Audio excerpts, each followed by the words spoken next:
violences politiques se sont multipliées ces derniers temps. Chokri Belaïd, rappelons-le, secrétaire général du mouvement Patriote démocrate, un parti de gauche membre d'une importante alliance d'une dizaine de partis, le Front populaire, figure de l'opposition donc, est très critique, vous l'avez dit, vis-à-vis d'Ennahda, le parti islamiste majoritaire au pouvoir. Alors actuellement c'est le flou, le mot angoisse revient dans presque toutes les bouches. Des militants de son mouvement de différentes régions seraient en route pour Tunis, et pour l'instant pas de mot d'ordre clair. Des citoyens se regroupent dans le centre de la capitale et aussi autour de l'hôpital Charles Nicolle, où son cadavre aurait été transporté pour autopsie. Alors beaucoup exigent une enquête rapide parce qu'ils craignent que les autorités compétentes laisse traîner l'enquête. Chokri Belaïd avait lui-même dénoncé la montée des violences politiques, notamment il y a 4 jours lors d'un meeting dans le nord du pays, meeting de son parti, un pris pour cible. Il avait pointé du doigt les salafistes et le mouvement Ennahda.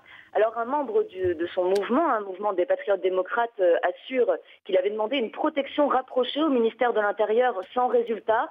Ministère pour l'instant injoignable, impossible de confirmer cette information, mais d'autres responsables de petits partis d'opposition se plaignent d'avoir eux-mêmes réclamé une protection sans résultat.